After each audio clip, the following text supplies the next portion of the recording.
Hey everyone, it's your Peacekeeper coming at you with not the torpedo video. I understand.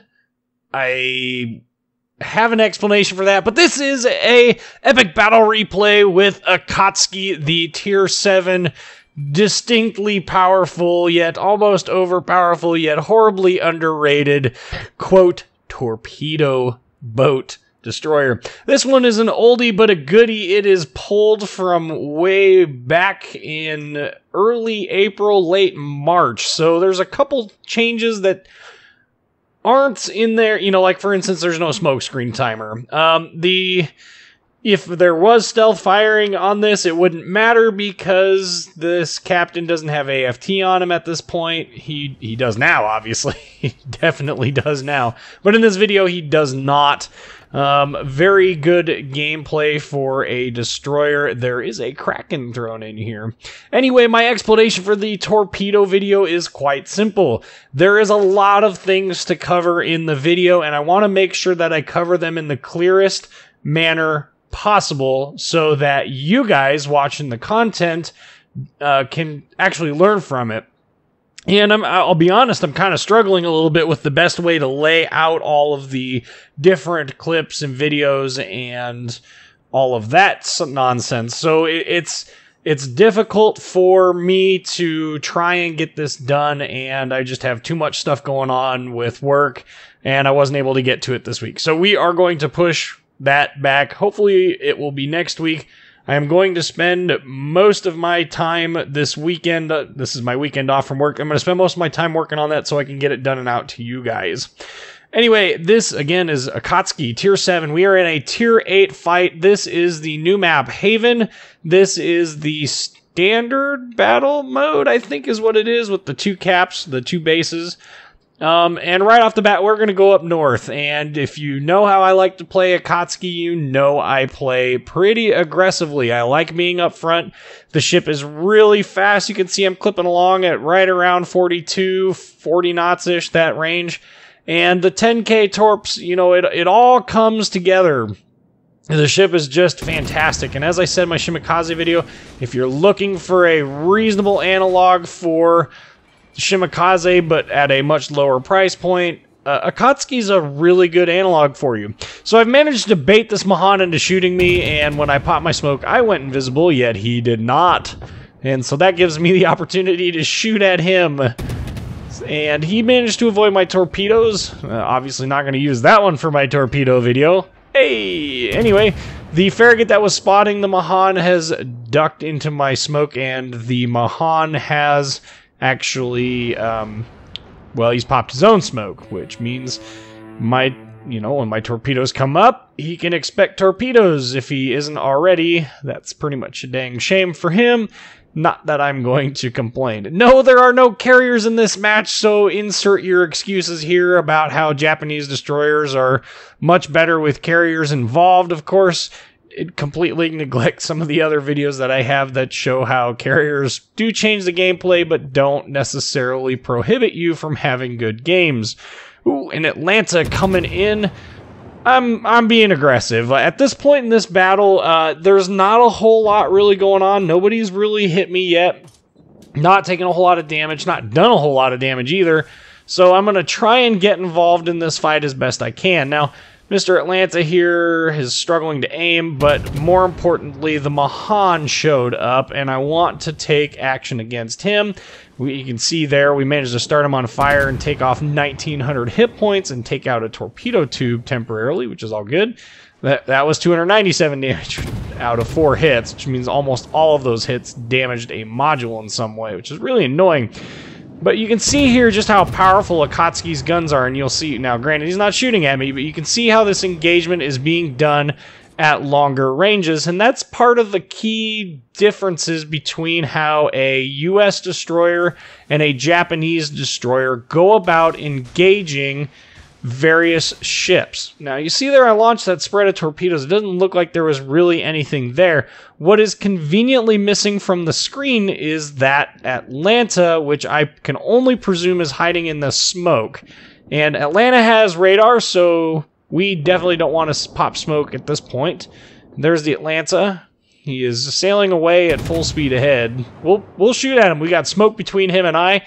No reason not to engage him at this point.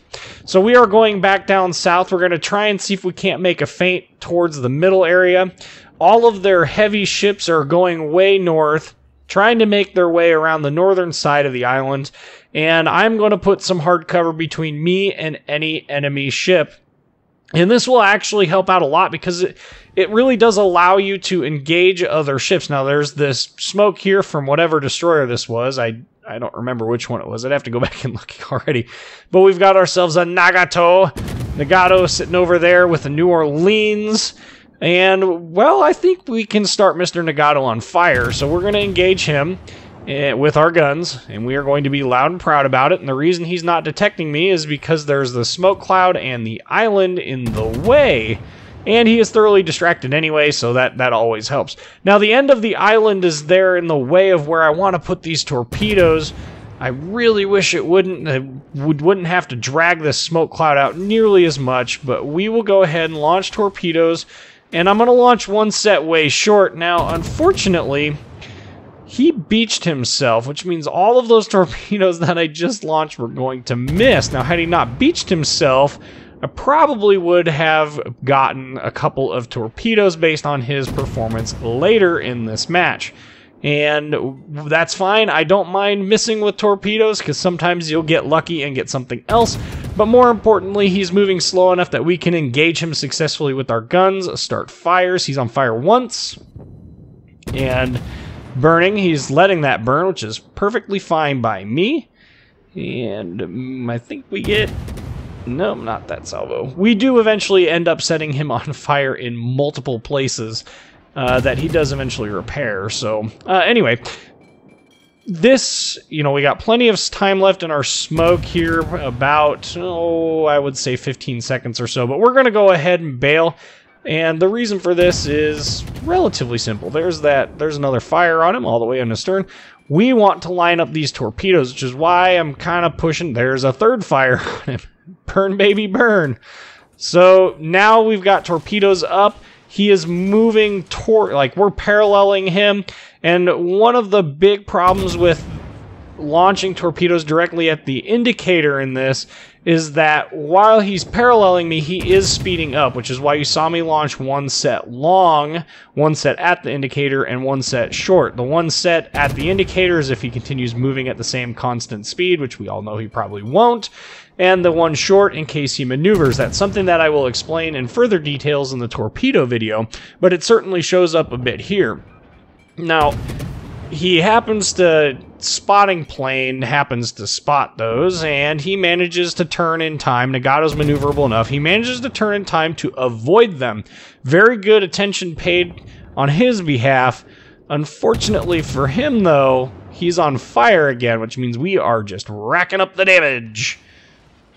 And because there's not a whole lot going on to the south and we are losing the battle in the north, I'm going to go ahead and turn back north in the hopes that we can at least stop the bleed here of points and prevent them from capping our base. And I am going to continue to engage Mr. Nagato because he's on fire in two places, and if we can set him on fire in a third, that can only help increase our damage output and sink him that much quicker. And yes, I am still using my guns, folks. You can see I haven't hit with a single torpedo in this match. Yet.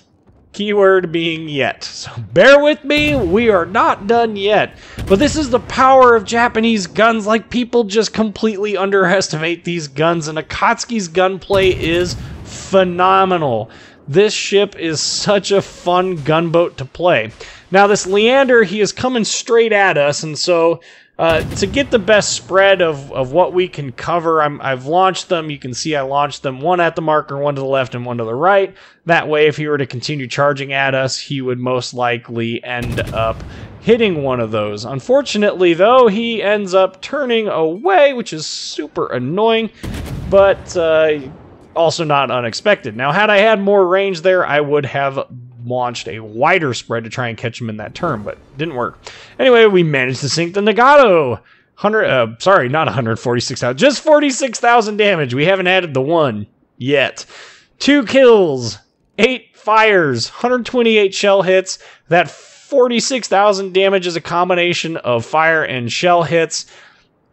Again, really cannot stress this enough. It is absolutely critical to use your guns in Japanese destroyers. Just understand that they play differently than US destroyers. Also, this battle is looking awfully grim. They have 500 points to our 317. They have more ships than us by a factor of 2. And we need to even out the score. Now, Mr. Amagi is making a turn. Plus, this channel is just a conveniently natural limiting channel. I don't have any better way to put that. That torpedo spread was launched entirely as an area denial torpedo spread. And this line of smoke that I'm laying here is an attempt to kind of help obscure this cruiser, help him last just a little bit longer. Mr. Amagi is burning to our fire. Also, with that cruiser coming in, I definitely don't want to hang around here too much. Okay, so Mr. Leander is coming in. We've got the Buddione over there. Oh, we managed to poke the Buddione in the nose with a torpedo. Only did 10,000 damage, which tells me that the bow of his ship is definitely saturated. But we will go ahead and shoot at his superstructure, and you can see there's 3K taken off of the cruiser. Yeah, nothing to sneeze at there. And we are going to go ahead and kite and use our W, A, S, and D keys to go ahead and make it very difficult for them to hit me. And this is another skill that is difficult for some to learn. It's also skill that some people really aren't comfortable with. But if you have a ship that's maneuverable like Akatsuki is, you can do this WASD stuff and really hammer home some of the finer points. Now, this is a situational awareness thing with torpedo launching. You can tell that this Buddione is most likely not going to exit the cap anytime soon because he wants to cap it. And so as a result, every single one of those torpedoes was launched behind him. And look at why. He's turned all the way around, and so the end result of that is, you know, if he continues on, reset and fire. If he continues on and survives, I have a chance of hitting, oh, he's dead. I would have had a chance of hitting him with a torpedo, and that would have certainly helped reset this cap. Now, there is a DD on the other team. It is a Sims, and hopefully we can spot him here soon, but for sure we know, there's the Sims, for sure we know there is a Leander in the cap as well, playing Heidi and Goseki in the Smoky over there. That leaves the Sims and I pretty much to duke it out on our own. US destroyers firing at 9K. Definitely not a threat. Sims and Akatsuki have very comparable speeds, very comparable maneuverabilities.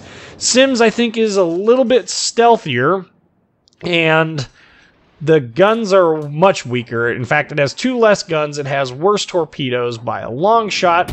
It's just fast, maneuverable, and very stealthy. Leander shows up there. You can see him there. Again, not stopping in the WAS&D world. Look at that slider moving down there above my reload timers.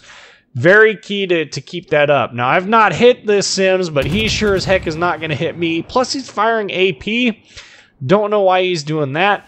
Very close call there, but managed to sneak it through. And we'll just continue to engage him. And I'm using those rear guns. You know, I'm firing them when they come up, but I'm not overly concerned about, you know, trying to fire with them perpetually and all the time.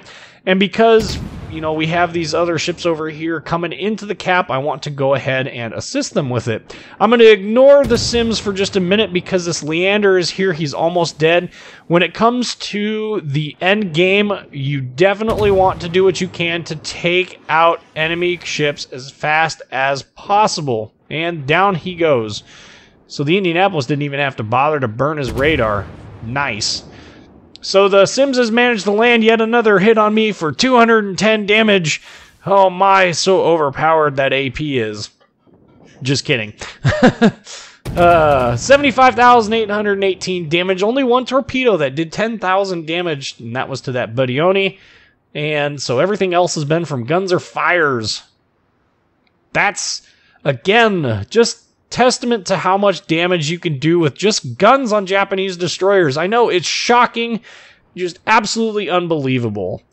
And so now we are going to go ahead and head back towards the southern routes because I get kind of this inclination that that's where they're heading. And sure enough, their Scharnhorst shows up at just the right time to point this out to me in excruciating details.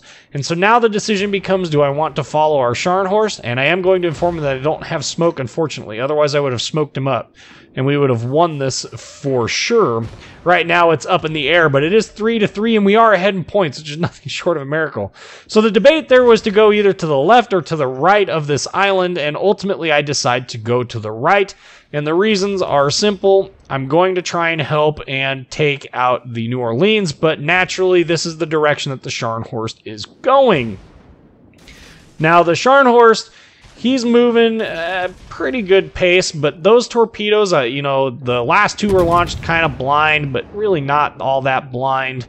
And the other one was launched ahead. So my guesstimation there was one ahead, one at, and one behind. It really kind of ended up being one ahead and two at, but it is what it is.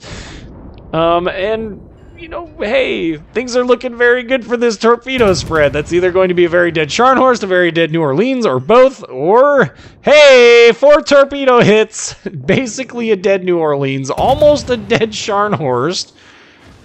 Oh, hey, we're alive. Started the New Orleans on fire. He will burn to death. That is pretty much a guarantee at this point. I'm wiggling and waggling, and oh! Scharnhorst gets a really big hit on me from the main battery on him, and New Orleans still shooting at me. Down he goes.